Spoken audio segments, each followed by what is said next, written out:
সুপ্রিয় দর্শক, আমি আফজাল হোসেন স্বাগত জানাচ্ছি সম্পাদকীয়তে। যেভাবেই হোক দেশের মানুষের অধিকার ফিরিয়ে আনার হুঁশিয়ারি দিয়েছেন বিএনপি নেতারা। তারা বলছেন সরকারের দুঃশাসনের কারণে ডান বাম সহ সব রাজনৈতিক দল আওয়ামী লীগকে সরাতে চায়। আওয়ামী লীগ সাধারণ সম্পাদক বলছেন ঝিমিয়ে পড়েছে বিএনপির আন্দোলন। যে বিদেশিরা সরকারকে চাপে রাখতে চেয়েছিল তারাই এখন চাপে। এসব নিয়ে আমাদের আজকের সম্পাদকীয় কার চাপ, চাপে কে। আর এ নিয়ে আলোচনার জন্য স্টুডিওতে উপস্থিত আছেন নাজমুল হক প্রধান, সাধারণ সম্পাদক বাংলাদেশ জাসদ, অ্যাডভোকেট নূরজাহান বেগম মুক্তা, সাবেক সংসদ সদস্য ও আওয়ামী লীগ নেত্রী, এবং অজয় দাশগুপ্ত, সিনিয়র সাংবাদিক। দর্শক, আপনারা এই আলোচনায় অংশ নিতে পারেন। এজন্য আপনাদের ফোন করতে হবে টেলিভিশনে দেখানো নম্বরে। এছাড়া ফেসবুকের মাধ্যমেও আপনাদের মন্তব্য পাঠাতে পারেন। আলোচনা শুরুর আগে জেনে নেব প্রধান শিরোনামগুলো। দিন দিন বিনিয়োগ বাড়লেও কেন অনিরাপদ রেল, কারো কাছে নেই উত্তর। এবার গাজীপুরে থেমে থাকা ওয়াগনকে টাঙ্গাইল কমিউটারের ধাক্কা। দুমড়ে মুচড়ে 11 বগি লাইনচ্যুত, 3 জন বরখাস্ত। তাপমাত্রা কিছুটা কমলেও দিনভর ভ্যাপসা গরম। ঢাকায় আবারও মরুর উত্তাপ। উত্তর পশ্চিমাঞ্চলে নামছে না পারদ। পিরোজপুর, ভোলা ও বাগেরহাটে প্রশান্তির বৃষ্টি। মন্ত্রী এমপির স্বজনরা উপজেলা নির্বাচনে অংশ নেওয়ায় সমালোচনার মুখে ব্যাখ্যা দিল আওয়ামী লীগ। ভোট করতে পারবে না সংসদ সদস্যদের সন্তান ও স্ত্রী।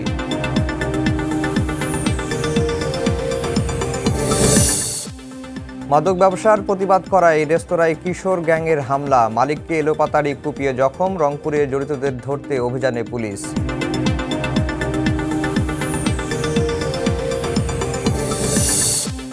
এবং ভরা মৌসুমেও আলু পেঁয়াজের বাড়তি দর। কোরবানির আগেই গরম মশলার বাজার। খরতাপে খামারে মরছে মুরগি। ব্রয়লার ও সোনালির দাম বেড়েছে 50 টাকা।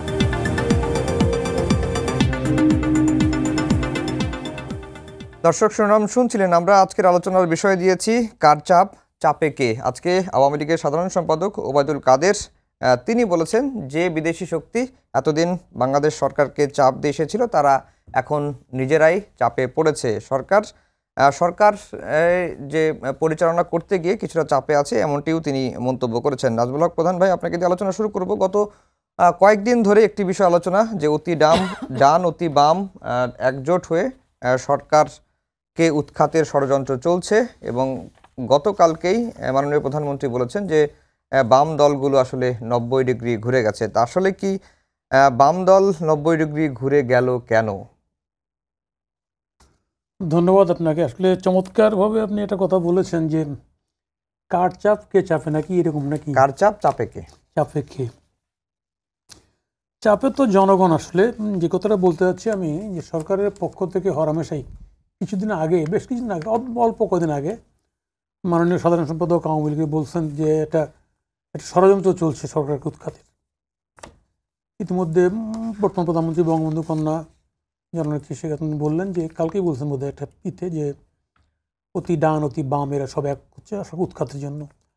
আসলে এগুলি বলার মূল কারণটা হচ্ছে, আমি দেখতে পাচ্ছি যে সরকারের এইভাবে ভোট করে, এই 3বার সরকার এইবারে ভোট করে মানে ক্ষমতায় থাকার ভিত্তিটা খুব দুর্বল। যেহেতু দুর্বল, সেই কারণে সরকার সেই দুর্বলতাকে ঢাকতে সরকার বিভিন্ন কৌশলে বিভিন্ন কথা বলছেন। সরকারের মুখপাত্র মাননীয় ওবায়দুল কাদের সাহেব উনিও বলছেন, সরকার প্রধানও বলছেন। আজকে এটা আসলে আমি মনে করি না ন্যাচারালি বাংলাদেশে যেই ফর্মে ভোট হয়েছে সেই ফর্মে ভোটের কারণে এখানটায় নতুন সংসদীয় নিয়মে নতুন ভোটের ডিমান্ড কেউ করতে পারে, মধ্যবর্তী নির্বাচনের ডিমান্ড করতে পারে, সরকারের পদত্যাগ দাবি করতে পারে। এগুলি ডেমোক্রেটিক রাজনীতিতে নিয়মের মধ্যে, রুটিন ওয়ার্কের মধ্যেই পড়ে। এটাতে ষড়যন্ত্রের গন্ধ খোঁজার কোনো প্রয়োজন নেই। দুর্ভাগ্যের বিষয় হচ্ছে এই জায়গায়, যেহেতু সরকার মূল মানে তার সামগ্রিক রাজনৈতিক কর্মটাকে ক্ষমতা কেন্দ্রিক করে ফেলছে, যে ক্ষমতাটাই মূল, রাজনীতিটা গৌণ। আর আগে হচ্ছে রাজনীতিটা মুখ্য, ক্ষমতাটা গৌণ। যেহেতু সরকারের ক্ষেত্রে এটা হয়ে গেছে, সেই কারণে সরকার পক্ষ থেকে এগুলি বলা হচ্ছে।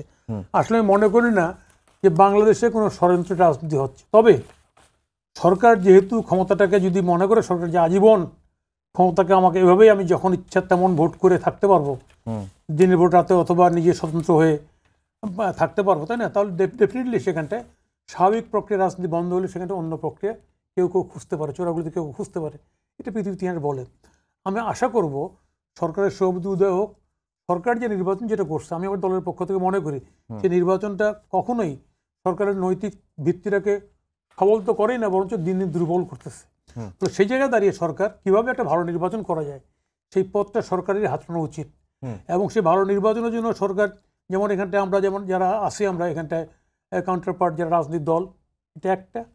পাশাপাশি সরকারের যে ডেভেলপিং পার্টনার যারা আছে বাইরের, যারা নির্বাচন নিয়ে ভিন্ন ভিন্ন কথা বলেছেন গত নির্বাচনটি, তাদের সামগ্রিক বিষয়ে চিন্তা করে সরকার উচিত হচ্ছে কীভাবে একটা সুষ্ঠু নির্বাচন করে বর্তমান সংকট উত্তরণ করা যায়, এই চিন্তাটা করা। আপনি দেখতে পাবেন ইতিমধ্যে আমাদের অর্থনীতি, আমাদের রাজনীতি এই দুটোই মারাত্মক সংকটে, এমনকি আমাদের বহির দেশের সঙ্গে সম্পর্কের ক্ষেত্রেও অবনতি ঘটছে। আজকে এই যে স্থানীয় সরকার নির্বাচন সরকার যেটা করতে যাচ্ছে, দেখবেন সেক্ষেত্রে সরকার বিভিন্ন রকম এসআরও জারি করতে হচ্ছে। মন্ত্রী ছেলে করতে পারবেন, অমুক করতে, কেন করতে হচ্ছে এই কারণে যে নির্বাচনটাকে নিষ্কণ্টক করতে পারছে না সরকার, এবং নির্বাচনের জনগণের অংশটা স্বতঃস্ফূর্ত হচ্ছে না। এই যে কারণটা, এটা তো ভাবার বিষয় আসলে। যেখানটায় সামরিক শাসন যখন ছিল তখনও কিন্তু স্থানীয় সরকার নির্বাচনগুলি খুব প্রাণবন্ত হয়েছে।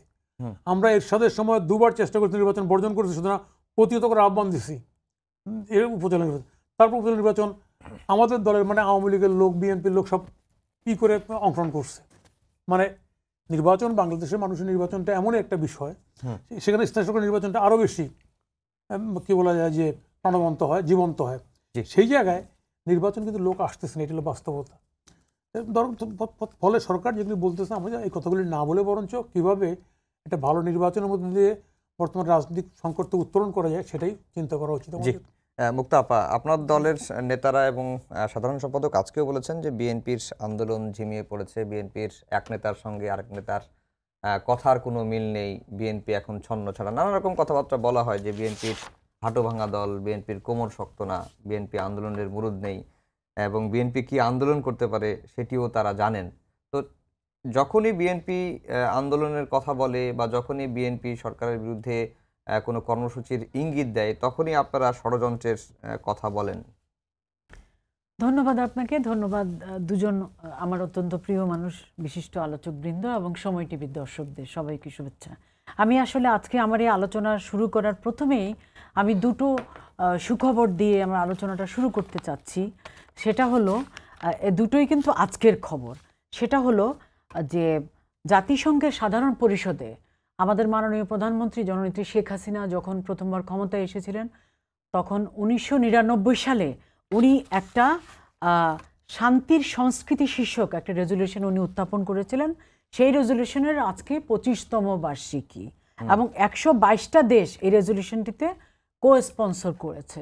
তা আজকে সেটা রজত জয়ন্তী, 25 বছর যেহেতু পূর্ণ হলো, সেটা একটা হলো এক। আর দ্বিতীয়ত হলো সন্ত্রাসবাদ মোকাবেলায় বাংলাদেশের ভূয়সী প্রশংসা করেছে মার্কিন যুক্তরাষ্ট্রের নেসা সেন্টার। নেসা হলো নিয়ার ইস্ট সাউথ এশিয়া, এটাও কিন্তু আজকের একটা সুখবর। তার মানে এটা দিয়ে আমি শুরু করতে চাচ্ছি যে দেখুন আমরা কিসের মধ্যে আছি। আমাদের উন্নয়ন বলেন, আমাদের দেশকে এগিয়ে নেওয়া বলেন, আমাদের সমৃদ্ধি, আমাদের শান্তি, আমাদের দেশকে এগিয়ে নেওয়া সবকিছুই কিন্তু বহির্বিশ্বে আজকে স্বীকৃত। আমাদের গণতন্ত্র বলেন, সবকিছুই, এবং বহির্বিশ্বও কিন্তু প্রশংসা করছে। এখন আমি আপনার মূল কথাতে আসি। আপনি বলেছেন আমাদের দলের সম্মানিত সাধারণ সম্পাদক বলেছে বিএনপি ঝিমিয়ে পড়েছে, হাঁটু ভাঙ্গা, কোমর ভাঙ্গা, এবং বিএনপির মুরুদ নাই, ইত্যাদি ইত্যাদি। দেখুন, আমি এখন বিএনপিকে আমার দৃষ্টিতে যেটা বলবো যে আমাদের সাধারণ সম্পাদক যে কথাগুলো বলেছেন সেটার সাথে আমি অ্যাড করব আরেকটা কথা, যে বিএনপি এখন জনবিচ্ছিন্ন একটা দলে পরিণত হয়েছে। আপনারা হয়তো বলতে পারেন, এখানে শ্রদ্ধেয় নাজমুল ভাই বলতে পারে, শ্রদ্ধেয় দাদা বলতে পারে যে বিএনপি তো কোনো সরকারে নাই, বিএনপি কিছুতেই নাই। বিএনপির এক সেন্সে ঠিকই, তো বিএনপি তো এখন লাইফ সাপোর্টের মতোই, তারপরেও কোনো বিএনপির নামটা এখন আসে। আপনি আমাকে প্রশ্ন করেছেন বিএনপির নাম ধরেই, বিএনপি হাঁটুভাঙ্গা, কোমরভাঙ্গা, অতএব আমাকেও বিএনপির প্রসঙ্গে আসতে হয়। যদিও বিএনপির এখন যেটাকে বলা হয় লাইফ সাপোর্ট, আমি আবার রিপিট করছি, প্রশ্নটা হচ্ছে যে দল লাইফ সাপোর্টে তারা কিভাবে ষড়যন্ত্র করে সরকার উৎখাত করবে। এখন আমি একটা কথা বলি, শুনুন। একটা কথা আছে বাংলায়, যেমন একজন অশিক্ষিত মূর্খ লোক, হ্যাঁ, সে কিন্তু কোনো কিছু লিখতে জানে না, তার অক্ষর জ্ঞান নেই, হ্যাঁ, তখন সে কি করে জানেন, যেহেতু সে লেখাপড়া জানে না, সে লিখতে জানে না, তার কোনো লেখার গুণ নেই, পড়ালেখার গুণ নেই, তখন সে কি বলে জানেন, আরে লিখতে না জানলে কি হয়েছে, আমি লেখা মুছতে কিন্তু জানি। বিএনপির অবস্থা হয়েছে সেরকম। নেতিবাচক রাজনীতি, দেশের বিরুদ্ধে ষড়যন্ত্র, বিদেশে লবিস্ট নিয়োগ করে দেশের বিরুদ্ধে প্রোপাগান্ডা, কোনটা বিএনপি না করছে? আপনি দেখুন দেশের বাইরে তারা যে লবিস্ট নিয়োগ করে হাজার হাজার কোটি টাকা খরচ করে দেশের বিরুদ্ধে অপপ্রচার করছে, এটা কি বিএনপি করছে না? কিন্তু বিএনপি মৃত, বিএনপি লাইফ সাপোর্টে আছে কোথায়? বিএনপি রাজনীতির মাঠে। বিএনপি দেখেন তাদের জনগণের কাছে কোনো গ্রহণযোগ্যতা আছে নাই, কারণ জনগণ তারা যে 28শে অক্টোবর থেকে তারা যে নৈরাজ্য সৃষ্টি করেছিল 7ই নির্বাচন পর্যন্ত, জনগণ কি সেই তাদের কর্মকাণ্ডে সায় দিয়েছে? দেয়নি। বরং জনগণ বিতর্ক ইয়ে হয়েছে, কি বলা যায়, বিরক্ত হয়েছে। তারা কি হয়েছে? তারা অবরোধ দিয়েছে, তারা হরতাল দিয়েছে। শেষ পর্যন্ত তাদের সেই লন্ডনে যে থাকা নেতা রিমোট কন্ট্রোলের মাধ্যমে পাঠিয়েছে যে অসহযোগ দিতে হবে। যেখানে স্বাভাবিক আন্দোলনের পরিবেশ নাই সেখানে ওনারা অসহযোগ দিলেন। এই যে ওনাদের মানে অবিবেচনা সুলভ কর্মসূচি, এগুলো বাংলাদেশের জনগণ দেখেছে। বাংলাদেশের জনগণ আজকে থেকে 15 বছর আগে যে জনগণ ছিল আর এখনকার যে জনগণ, আপনি আকাশ পাতাল ফারাক। মানুষ এখন সচেতন হয়েছে, সতর্ক হয়েছে। অতএব বিএনপি এখন আপনি দেখেন আজকে যে উপজেলা নির্বাচনকে কেন্দ্র করে আপনি দেখেন উপজেলা নির্বাচনে বিএনপি প্রায় প্রতিদিনই বহিষ্কার করছে। আর বিএনপির যারা বহিষ্কৃত তারা কি বলছে, আমি আমার কাছে নোট আছে এবং কে বলছে কোন উপজেলার, আমার সেই নাম দামও আছে, বলছে আমরা এই সমস্ত বহিষ্কারকে থোড়াই কেয়ার করি, আমরা নির্বাচন করব। তারা 3টা কারণে নির্বাচন করতে চায়। সেটা তো আপনাদের দলের যে সিদ্ধান্ত যে মন্ত্রী এমপির স্বজনরা আমি সেটা আসছি, তারাও তো মানতেছে না। না, তারা বিএনপি কি বলছে যে আমরা উপজেলা নির্বাচনে যাব। কোন বিএনপি? তৃণমূল বিএনপি। কিন্তু যে হাই লেভেলের যে বিএনপি আছে, উপরের মহল হাইকমান্ড, তারা কিন্তু চাচ্ছে না। তারা চাচ্ছে না কারণ এই নির্বাচনে তো আর তারা ক্ষমতায় আসতে পারবে না, এটা হলো স্থানীয় নির্বাচন। আর যারা তৃণমূল কর্মী তারা মনে করতেছে 3 কারণে নির্বাচনে আমাদের আসা উচিত। প্রথমত হলো যেহেতু আওয়ামী লীগ এই নির্বাচনে দলীয় প্রতীক দেয়নি, অতএব আমাদের জিতে আসাটা সহজ হবে। তারা দ্বিতীয় কথা বলেছে যেহেতু এই নির্বাচনে যেহেতু জনগণের কাছে আমাদের একটু দায়বদ্ধতা আছে, তাই আমাদের নির্বাচনে আসা উচিত। এবং তৃতীয় কারণ তারা বলেছে যে যদি আমাদের সংগঠনের এখন যে বেহাল অবস্থা, এটাকে যদি চাঙ্গা করতে হয় নির্বাচনে আসা ছাড়া আমাদের কোনো উপায় নাই। এবং লাস্টে একটা কথা বলে শেষ করি, আজকে বিএনপির নেতারা বহিষ্কার নাটক করছেন, অথচ আমি দ্ব্যর্থহীন ভাষায় বলতে চাচ্ছি মির্জা ফখরুল ইসলাম আলমগীর সাহেবের যে নিজের যে উপজেলা, সেই উপজেলার যিনি উপজেলা নির্বাচনে প্রার্থী হয়েছেন তিনি মির্জা ফখরুল ইসলাম সাহেবের একান্ত লোক, এবং ডক্টর মঈন খানের এলাকায় যিনি দাঁড়িয়েছেন উপজেলাতে তিনিও তাদের লোক। অতএব প্রত্যেকেই কিন্তু ওই যে তলে তলে ঠিকই আছে, যাতে মাতাল তালে ঠিক, উপর দিয়ে দেখাচ্ছে যে বহিষ্কারের নাটক। কিন্তু বিএনপি তো, যদি আমি বলি যে বিএনপি তো ফরজ কাজেই যায় নাই, এই সুন্নত নফল নিয়ে তারা তো মাথা ঘামাবে, জাতীয় নির্বাচনে তারা যায়নি। অজয় দা, যে প্রসঙ্গটি আসছে অনেকেই অনেকভাবে বিশ্লেষণ করছেন, আপনার কাছে একটু ক্লিয়ার হওয়া দরকার। দেশে এখন যে রাজনৈতিক স্থিতিশীল অবস্থা আছে, মুক্তা আপার ভাষায় বিএনপি লাইফ সাপোর্টে আছে, ওবায়দুল কাদের সাহেব উনি বলছেন যে বিএনপি ঝিমিয়ে পড়েছে, এর মাঝখানে অতি ডান অতি বাম মিলে ষড়যন্ত্র করছে সরকারকে উৎখাতের, এরকম কোনো পরিস্থিতি কি তৈরি হয়েছে কিনা দেশে? হ্যাঁ, আমি একটা অন্য প্রসঙ্গে একটু শুরু করি। আমাদের আবহাওয়া বিভাগ বলেছিল যে 2রা মে বৃষ্টি হবে। সারা দুনিয়ায় কিন্তু আবহাওয়া বিভাগ নিয়ে একটা কৌতুক আছে, যে ধরেন ইংল্যান্ডে বড় কৌতুক যে ছাতি নিয়ে বের হয়েছে, কারণ আজকে তো উত্তর দিল যে এরকম আবহাওয়া বিভাগ বলছে যে বৃষ্টি হবে না, আজকে রোদ উঠবে আর কি। আবহাওয়া বিভাগ যা বলে বাস্তবে এটা কিন্তু একটা পরিবর্তন। আমি একটু বলছি যে আমাদের দেশে ধরেন মিথ্যাচার, নানান রকমের কথা বলে, হ্যাঁ, বিভ্রান্তির সৃষ্টি করে রাজনীতিতে, সমাজে, ধর্ম নিয়ে, বাজার দর নিয়ে, আমাদের পররাষ্ট্রনীতি নিয়ে অনেক কিছু, কিন্তু আবহাওয়া বিভাগ নিয়েও বলে আর কি। কিন্তু এই যে দেখেন একটা আবহাওয়া বিভাগ আমাদের, এটা তো একটা সক্ষমতা, কিন্তু এটা একটা পরিবর্তন।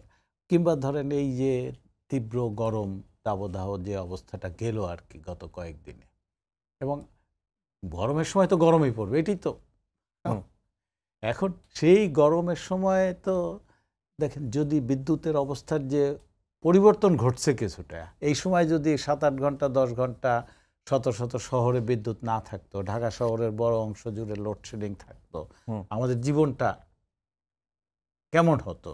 আর গরম তো ধনী গরিব পার্থক্য করে না, ধনীদের হয়তো এসি আছে, না এসি কিনতেছে মানুষ। এই যে পরিবর্তনটা, বিএনপি তো 17 বছর ক্ষমতায় নেই, তারপরেও গত 10 বছর ধরে তো তারা কোনো নির্বাচনেই অংশ নিচ্ছে না। আর কতগুলো দল আছে আমাদের রাজনীতিতে, সেটা বিএনপি ওই যে 63 না 64 দল বলে তো, তার মধ্যে বামদের দল আছে, দক্ষিণপন্থীদের দল আছে, এরা তো কখনো মানে হিস্ট্রিক্যালি কিন্তু বাংলাদেশে এই সব দল নির্বাচনমুখী না। আপনি আমাদের রাজনীতি নিয়ে গুরুত্বপূর্ণ যেসব বই আছে, ধরেন সায়েম সাহেব বিচারপতি, প্রেসিডেন্ট ছিল, চিফ জাস্টিস হয়ে মানে প্রধান সামরিক আইন প্রশাসক হয়েছিল, তার বইয়ের মধ্যে অনেক সত্য কথা আছে। হ্যাঁ, জিয়াউর রহমানকে ইয়াহিয়া খানের সাথে তুলনা করছে, হ্যাঁ, যে ইয়াহিয়া খানের সাথে যে 4টা ক্ষমতা ছিল, জিয়াউর রহমান এই 4টা ক্ষমতা নিয়ে প্রেসিডেন্ট নির্বাচনে প্রার্থী হয়েছে।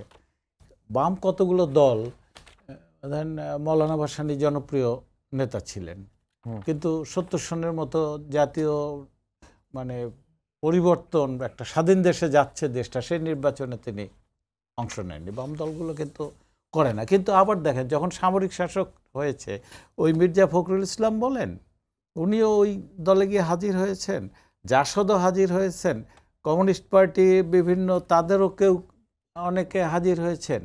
এই যখন সামরিক শাসন হয়, তখন আমলাতন্ত্রের একদল, বুদ্ধিজীবীদের একদল, পেশাজীবীদের একদল, যারা নির্বাচন ফেস করে না, তারা কিন্তু গিয়ে ওখানে হাজির হয়, কারণ ওখানে টোকায় টোকায় টোকায় টোকায়।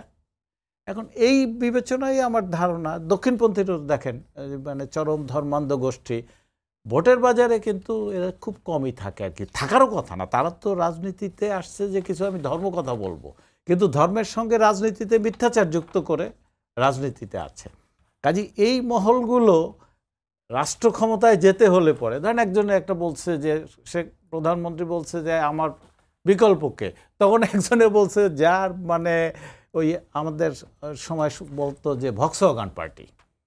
ভক্সওয়াগন হলো ছোট গাড়ি, সামনে একজন ড্রাইভারের পাশে আর পিছনে 2 জন। বহু দল আছে যারা ওই ভক্সওয়াগন পার্টি, এমনকি ওইটারও 3 জনও নাই, 1 জন আছে। তারা এই দলগুলো রাষ্ট্র ক্ষমতায় যেতে হলে মনে করে যে কোনো অশুভ শক্তি, যারা এক সময় যুক্তরাষ্ট্র তো বিভিন্ন দেশে সামরিক বাহিনীকে নিয়ে বা এরকম মানে কু করে তাদের পিছনে একটা বলয় সৃষ্টি করে ক্ষমতা অর্থ দিত, নানান রকমের সহায়তা দিত।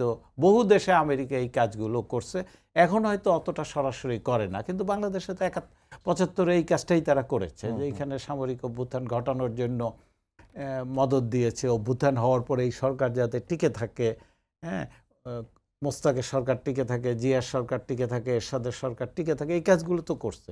কাজেই এই দলগুলো মানে রাজনীতিতে হয়তো স্থিতিশীলতা আছে, কিন্তু তারা মনে করে যে অস্থিরতা সৃষ্টির জন্য বা তাদের মানে কথাগুলো, তাদের ভয়েসটাও বাংলাদেশে রেজ করার জন্য। আমি তো দেখলাম যে একজন রাজনৈতিক নেতা এক সময় আওয়ামী লীগ করেছে, আওয়ামী লীগ থেকে বাদ গেছে, বিএনপি করেছে, তো বলছে যে আমেরিকা তাকে ভিসা দেয় না।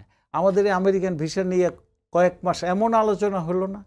আমি আপনাদের এখানে এমনকি মানে অনেকেই বলছে যে মনে হচ্ছে যে এই আমেরিকার হয়ে কথা বলে এমন অর্গানাইজেশন, আবার টেলিভিশনের আপনার উপস্থাপকও আমাকে তার শোয়ে বলছে যে দেখেছেন কি, এই নিষেধাজ্ঞার কি দেখেছেন এখন পর্যন্ত, আরও নিষেধাজ্ঞা আসতেছে, অ্যাজ ইফ যে হোয়াইট হাউস যা সিদ্ধান্ত নেয় সঙ্গে সঙ্গে তাকে জানায় দেয়।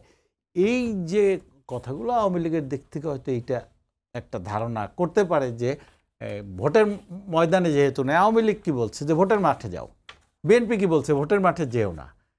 এখন ভোটের মাঠে যদি আপনার মানে ভোট হয়ে যাচ্ছে উপজেলা, আর বিকল্প কি আন্দোলন, সেটাও তো গড়ে উঠছে না।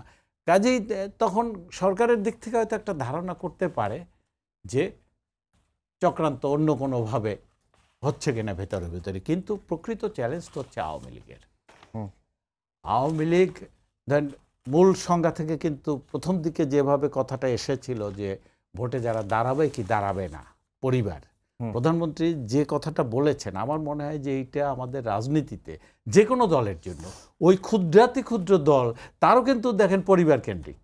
আমাদের এখানে বড় বড় এনজিও যারা, এই এনজিওদের মধ্যে একাংশ আবার মনে করে যে তারা মানবাধিকার আন্দোলনের চ্যাম্পিয়ন, তাদের প্রত্যেকটা সংগঠন হচ্ছে পরিবার কেন্দ্রিক। জি, এই জায়গাটার যে ভাঙার জন্য একটা উদ্যোগ নিয়েছেন, আওয়ামী লীগ এইবারে পারল না, কিন্তু আমার মনে হয় যে সব রাজনৈতিক দল, সব এই সামাজিক সংগঠন, সবারই এই শুধু পরিবারেই মুক্তি, এই জায়গা থেকে বের হয়ে আসা উচিত। প্রধান ভাই, প্রথম ধাপের উপজেলা নির্বাচনে অংশ নেওয়ার কারণে বিএনপি প্রায় ৮০ জনকে বহিষ্কার করেছে এবং দ্বিতীয় ধাপের ক্ষেত্রে ৬১ জনকে বিএনপি শোকজ করেছে এবং অনেকেই বহিষ্কার করা হবে এমনটাই তারা বলছে। অন্যদিকে আওয়ামী লীগের তরফ থেকে যেটি বলা হচ্ছে যে মন্ত্রী এমপির স্বজনরা যেন নির্বাচনে না দাঁড়ায়। তাহলে মানে দুই দলেরই হাইকমান্ডের নির্দেশনা তো না, একটা বিষয় হচ্ছে যে এখানটা ওই আমাদের গ্রামের কথা আছে যে আগা হালটা যেদিক দিয়ে যায় পিছনটা ওই দিক দিয়ে যায়। মাননীয় প্রধানমন্ত্রী এটা বলছেন, আওয়ামী লীগ কেন বলছে আমি জানি না। দেখবেন আপনি এমপি সব মারা গেছে, তার বউকে দেওয়া হয়েছে বা তার ছেলেকে দেওয়া হয়েছে। It carries from generation to generation, inherits from generation to generation পলিটিক্সটা। এবং এটা করে কিন্তু কংগ্রেস কিন্তু আজকে এই তো সব পড়ে গেছে, ওদের একটা অ্যানালিস্ট আছে কংগ্রেসের। ফলে আজকে এখন এই মুহূর্তে এসে আওয়ামী লীগ হয়তো রিয়েলাইজ করে বলছে না দেওয়া যাবে না, কিন্তু মানবে কে? মানবে না এই কারণে মানবে না কারণ এটা তো হয়ে আসতেছে। হুট করে এটা বলে তাই না একটা বাজার গরম করার চেষ্টা করা যাইতে পারে, খুব বেশি লাভ হয় না, এটা ১ নম্বর। দ্বিতীয় নম্বর কথা হচ্ছে এখানটায় দাদা যে কথাগুলি বললেন সামরিক শাসনের ক্ষেত্রে অল পার্টি, নট বাম, নট ডান, জিয়া রহমান বড় সমস্যা জিয়া রহমান হয়েছে। পিপিআর দিলে আওয়ামী থেকে সমস্ত দল নির্বাচন অংশগ্রহণ করছে, কোনো দল নির্বাচনের বাইরে যায় ষড়যন্ত্র করে নাই। জিয়া রহমান মারা গেছে, ওটা আরেকটা প্রেক্ষিত। তাহলে এখানটা যে কথাটা বলা হচ্ছে যেখানে না যে ষড়যন্ত্র হচ্ছে না, এটা একটা ভেগ কথা। ওই যে বললাম নিজের দুটো ঢাকার জন্য বলা হচ্ছে। ৩ নম্বর কথা হচ্ছে এখানটায় আজকে যদি বলি, আজকে আমাদের নামে আজকে অনেক রকমের কথা বলা হচ্ছে এখানটায় যে এটা নতুন, যে আমাদের নতুন দৃষ্টান্ত কী? আমাদের প্রত্যেকটা কাজ করছে ব্যাকে নিয়ে গেছে, পিছনে নিয়ে গেছে। আজকে যেমন ধরুন আমি যদি বলি অর্থনীতির ক্ষেত্রে, এই মালমোহিত সাহেব বলছেন, পার্লামেন্টে বলছেন যে রাজনীতি ব্যাংক দেওয়া হচ্ছে। আজকে কী হয়েছে? ঠিক রাজনীতি ব্যাংক দিয়ে সেই ব্যাংকে এখন একসঙ্গে মুভ করার চেষ্টা করা হচ্ছে। কেউ বলছে যাবো না জিত। আজকে রাজনীতির ক্ষেত্রে কী হয়েছে? নির্বাচনের ক্ষেত্রে শুধু পার্লামেন্ট না, লোকাল গভর্নমেন্ট নির্বাচন আজকে কোনো জীবন শক্তি নাই নির্বাচনের। ফলে এই যে সামগ্রিক অবস্থাটা তৈরি করার জন্য দায়িত্ব হচ্ছে সরকার। সরকার এই দায়িত্ব থেকে মুক্ত হওয়ার জন্য অনেক রকম কথাই বলছে, দিয়ে এটা আমাদের উপর চাপানোর চেষ্টা করা হচ্ছে, অপোজিশনের উপর। আমি আবারও বলবো, বর্তমান সময়ে এখানটায় বিএনপির যে এত লোক ভোট করছে না, এটা বিএনপির বিষয়। বিএনপি ভোট না করে যদি সাস্টেন করতে পারে তাহলে এটা ফাইন। যেমন আমি বলি, একটু উদাহরণ দিই যে সামটাইমস ওই যে কয় না revolution silence is more dangerous রেভলিউশনের কথা আছে, যে মৌনতা এটা রেভলিউশন থেকে মারাত্মক। যেমন ধরুন আমি এটা উদাহরণ দিয়ে বোঝানোর জন্য, রাহুল দ্রাবিড়কে ডক্টরেট সম্মানিত ডক্টরেট ডিগ্রি দিল, বলছে না আমি নেবো না, এটা ভারতের প্রখ্যাত ইন্টারন্যাশনাল ক্রিকেট খেলোয়াড়, বলে আমি নেবো না। কেন? বলে আমার মা অধ্যাপনা করছে, বহু কষ্ট করছে, কিন্তু এই ডক্টরেট নিতে পারে নাই, আমি নেবো না। এই যে রাহুল দ্রাবিড় নিল না, নানার মধ্যে কিন্তু সে অনেক বড় অর্জন করে ফেললো। আমি কথা তুললাম এই কারণে, আজকে মনে হচ্ছে যে বিএনপি ইলেকশন না করে বিরাট ভুল করছে, সরকার পক্ষ থেকে প্রচারণা। তো সরকারের এনিমি তো বিএনপি, সরকার এত জ্ঞান বিএনপিকে দিচ্ছে কেন? ভোট করো। বিএনপি শেষ হলে তো সরকারের জন্য ভালো, মঙ্গল সরকারের জন্য। তাই সবাই সরকার উঠে পড়ে লাগছে না বিএনপিকে, যে বিএনপি শেষ হয়ে যাচ্ছে, জনবিচ্ছিন্ন হয়ে যাচ্ছে। কি জন্য এত জ্ঞান দেওয়া দরকার? বিএনপি নিশ্চিন্ত হয়ে যাক, let new force emerge as a political forces. BNP দরদ কেন সরকারের এত? তার মানে বিএনপির রাজনীতিটা ভেরি মাচ এক্সিস্ট করে সোসাইটিতে উইথ পাওয়ার, উইথ শক্তি, যার কারণে সরকারের পক্ষ থেকে বলা হচ্ছে। জি মুক্তাপা, যেটি বললেন প্রধান ভাই, যে বিএনপির ভোটে আসা না আসা নিয়ে আওয়ামী লীগ এত চিন্তিত কেন? দেখুন, বিএনপি একটা নিবন্ধিত রাজনৈতিক দল এবং বিএনপি একাধিকবার ক্ষমতায়ও ছিল। তো বাংলাদেশে বিএনপি নামক একটা দল আছে, হোক সেটা লাইফ সাপোর্টে, হোক সেটা ঝিমিয়ে পড়েছে, যেভাবেই হোক না কেন, নিবন্ধিত রাজনৈতিক দল। আর আমরা যেহেতু আওয়ামী লীগ রাজপথে জন্ম নেওয়া বাংলাদেশের কেন উপমহাদেশের সর্ববৃহৎ রাজনৈতিক দল, গণতান্ত্রিক দল, আমরা চাইব সবগুলা দলই নির্বাচনে আসুক এবং নির্বাচনটা প্রতিদ্বন্দ্বিতামূলক হোক। আজকে দেখুন, আমরা কিন্তু দলীয় প্রতীক আমরা তুলে দিয়েছি। এবং কেন দিয়েছি? অনেকটা একটা কথা বলি আমি, স্থানীয় সরকার নির্বাচন কিন্তু একসময় দলীয় প্রতীকে হতো না, 2016-র আগে। হ্যাঁ, তো মানে নৌকা বা ধানের শীষ সেভাবে হতো না। আমরা কি চাই? কারণ স্থানীয় পর্যায়ে এমন অনেক লোক থাকে, ব্যক্তি থাকে, যারা কোনো দল করে না, কিন্তু তার একটা ব্যক্তিগত ইমেজ আছে বা ভালো লোকটা ভালো। তা আমরা চাচ্ছি সব জায়গায় যদি দলবাজি হয় তাহলে ভালো লোকগুলো উঠে আসবে কিভাবে? এই জন্য আমরা চেয়েছি। আর যেহেতু বিগত নির্বাচনে নৌকা প্রতীকে আমরা নির্বাচন করেছি, বিএনপিও যেহেতু নির্বাচনে দাঁড়াচ্ছে না, বিশেষ করে আমরা প্রতীকটা তুলে দিয়েছি। আর স্থানীয় সরকার নির্বাচনে, উপজেলা নির্বাচনে কিন্তু দলীয় প্রতীক সহ, দলীয় প্রতীক ছাড়া দুইভাবেই কিন্তু প্রভিশন আছে। তো সবকিছু চিন্তা করে আমরা ভেবেছি যে যিনি যোগ্য, জনগণ যাকে পছন্দ করবে, জনগণ যাকে ভোট দিবে, জনগণের অধিকার, ভোটের অধিকার প্রতিষ্ঠা করার জন্যই আমরা এটা করা হয়েছে। এখন বিএনপি আসুক, এখন বিএনপি মুখে মুখে যতই বলুক না কেন যে আমরা অমুককে বহিষ্কার করছি, তমুককে বহিষ্কার করেছি, বিএনপি তো বিগত সিটি কর্পোরেশন নির্বাচন হলো 8টা সিটি কর্পোরেশন নির্বাচনে 66 জন কাউন্সিলর পদে নির্বাচন করেছে এবং উল্লেখযোগ্য সংখ্যক প্রার্থী তারা জিতেছে কাউন্সিলর হিসেবে, তাদেরকে বহিষ্কারও করেছে। কিন্তু কই, তাদের নির্বাচনে অংশগ্রহণ করা তো থামাতে পারে নাই। এই দিক দিয়ে আমি বলবো বিএনপি তৃণমূলের সাথে বিএনপির হাইকমান্ডের প্রচুর একটা বহিষ্কার করা ছাড়া বা সাংগঠনিক ব্যবস্থা নেওয়া ছাড়া বিএনপির আর কি করা থাকে না। বিএনপি এখানে নির্বাচনে যাবে না কেন? বিএনপি, আমার প্রথম প্রশ্ন সেটা। না, এটা তাদের রাজনৈতিক সিদ্ধান্ত। যেহেতু তারা যে নির্বাচন ক্ষমতার পরিবর্তন হবে, জাতীয় নির্বাচন যদি বলি ফরজ কাজ, সেটাতেই তারা যায় নাই, তাহলে এই উপজেলা নির্বাচন, তাহলে তো আমার কথাতেই চলে আসলেন আপনি। ওই যে তাদের তো লক্ষ্য হলো বড়টা, তাদের লক্ষ্য হলো বড় চেয়ারটা, সব দলেরই থাকা, মানে সব দলেরই তারা না পায়। আপনি এই উপজেলা নির্বাচনে কটি নিবন্ধিত রাজনৈতিক দল অংশগ্রহণ করছে? সেইটা আমি বলি, যদি যেহেতু বড় চেয়ারটা তাদের দরকার, ক্ষমতার দরকার তাদের, তারা রাষ্ট্রীয় ক্ষমতায় আসতে চায়, সেই জন্য তারা উপজেলা চেয়ারম্যান নির্বাচনটাকে গুরুত্ব দিচ্ছে না। সেইটা যদি বলে থাকে তাহলে তো এটা তো বিএনপির একান্ত ব্যাপার। আপনার গণতন্ত্রের মানে কি? গণতন্ত্র হলো আপনি কেউ যদি নির্বাচনে আসতে চায় তাকে স্বাগত জানাবেন, কেউ যদি না আসতে চায় তাকে জোর করা যাবে না। এখন বিএনপির তার ব্যাটে বলে মিলছে না, সে আসছে না। বিএনপির সাংগঠনিকভাবে দুর্বলতা আছে, বিএনপির এখন কোনো নেতৃত্ব নেই। একজন অসুস্থ, এখন মাননীয় প্রধানমন্ত্রীর বিশেষ অনুগ্রহে উনি বাসায় আছেন, আরেকজন বিদেশে পলাতক, তিনিও সাজাপ্রাপ্ত, দুজনেই সাজাপ্রাপ্ত। বিএনপির এখন নেতাকে নাই। আজকে যে ওনারা যে নির্বাচনে যান নাই, আপনি একটা কথা বলতে পারেন যে বিএনপি তত্ত্বাবধায়ক সরকার ছাড়া কোনো নির্বাচনে যাবে না, এই সরকারের অধীনে কোনো নির্বাচনে যাবে না। আমি যদি আপনাকে বলি 2009 সালে যে তত্ত্বাবধায়কের অধীনে নির্বাচনটি হয়েছিল, যেটাতে আওয়ামী লীগ অনেক উল্লেখযোগ্য সংখ্যক আসন পেয়েছিল, সেই নির্বাচনের রেজাল্টও তো বিএনপি মানে নাই, যদিও সেটা তত্ত্বাবধায়কের অধীনে হয়েছিল। তারপরে 2014 সালে তারা নির্বাচনে যায় নাই কেন? তত্ত্বাবধায়কের দাবিতে। কিন্তু 2018-তে তো গেল, তাহলে তত্ত্বাবধায়কের দাবিতে তারা এক অনড় কোথায় রইল না। আবার তারা এখন ওই সময় তারা গিয়ে 6টা আসন পেয়েছে, দেখেছে যে না আমাদের তো অবস্থা ভালো না, আমরা তো নির্বাচনে গেলেও তো আসন বেশি পাচ্ছি না, যার কারণে 2024-এও যায় নাই। 2024-এ তো সংগঠনের অবস্থা লেজে গোবরে অবস্থা। তো এই অবস্থায় তারা নির্বাচনে গেলেও ভালো করতো না।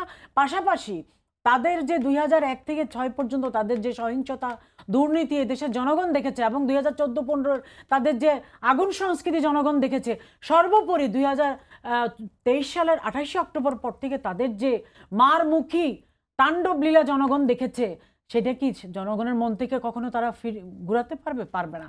কারণ বাংলাদেশের জনগণ এখন অনেক বেশি সতর্ক। বাংলাদেশের জনগণের মনে এখনো গেঁথে আছে যে এই বিএনপি অবরোধ হরতালের নামে কিভাবে পুলিশ মেরেছে, কিভাবে তারা বাপ মেয়েকে বাসের মধ্যে আগুন দিয়ে মেরেছে, কিভাবে যানবাহন চালককে পুড়িয়ে মেরেছে আবদ্ধ বাসের ভিতরে, এবং কিভাবে রাষ্ট্রীয় সম্পদ ধ্বংস করেছে। কিন্তু এগুলো এখন এই যে কথাগুলো মেরেছে, অগ্নি সন্ত্রাস করেছে, নাশকতা হয়েছে, ট্রেনে আগুন দেওয়া হচ্ছে, কোনটা কিন্তু এখন পর্যন্ত বিচার আমরা দেখিনি। যাই হোক, আপনার কাছে আবার আসবো অজয় দা, যেটি নাজমুল হক প্রধান ভাই শুরুর অংশে বলেছিলেন যে 3বার যে ভোট হয়েছে 2014, 18 এবং 24-এ, এবং এই 3টি ভোটের কারণে সরকারের ভিত্তি আসলে দুর্বল হয়েছে, সেটা ঢাকতেই এই যে ষড়যন্ত্রের কথা বলা হচ্ছে, সরকার উৎখাতের কথা বলা হচ্ছে, এই বিষয়গুলো সামনে আনা হচ্ছে। ফ্যাক্ট তো হচ্ছে আওয়ামী লীগ ক্ষমতায় আছে, তাই না? এখন ক্ষমতায় থাকার জন্য, রাষ্ট্র ক্ষমতায় থাকার জন্য ভোট একটা, আর একটা হচ্ছে জনগণের জন্য বা দেশের জন্য রাষ্ট্র ক্ষমতার যা দায় সেই কাজগুলো করা। সেটা কেউ পছন্দ করবে, সেও পছন্দ করবে না, ভিন্ন। আর তৃতীয় হচ্ছে যে রাষ্ট্র ক্ষমতা তো কতগুলো পিলার বলেন, স্তম্ভ বলেন, বা সোসাইটির ভিত বলেন, সেগুলোর সঙ্গে সম্পর্ক রাখা। এটা তো দক্ষ রাজনৈতিক দলের বা বিচক্ষণ রাষ্ট্র নেতা যারা, তাদের কাজ। ক্ষমতা তো আওয়ামী লীগ আছে এবং একটা ভিত নিয়ে আছে, কোনো সন্দেহ নাই। মানে বহু ধরনের চ্যালেঞ্জ, কিন্তু ধরেন রাজনৈতিক প্রতিপক্ষের চ্যালেঞ্জ, সেটা রাজপথে বা রাজপথের বাইরে। আমেরিকা একটা ধরেন সেই এগুলো তো তারা মোকাবেলা করেছে। আবার ধরেন যদি অর্থনীতিতে কঠিন চ্যালেঞ্জ এসেছে, সেটা বাইরের দিক থেকে চ্যালেঞ্জ, দ্রব্যমূল্যের দিক থেকে চ্যালেঞ্জ, আপনার বৈদেশিক একটা সময় যেগুলো স্থিতিশীল ছিল অর্থনীতির সূচক, বৈদেশিক মুদ্রা রিজার্ভ কিংবা মূল্যস্ফীতি, ইনফ্লেশন, সেগুলো তো এক ধরনের সামাল দিয়েছে। সেটা তারা কিন্তু পেরেছে, রাজনৈতিক প্রতিপক্ষকে রাজপথে মোকাবেলা করেছে। আন্তর্জাতিক অঙ্গনে বৃহৎ শক্তি আমেরিকা, তার মোকাবেলায় যা যা আন্তর্জাতিক উদ্যোগ নেওয়া দরকার সেটা তারা করেছে।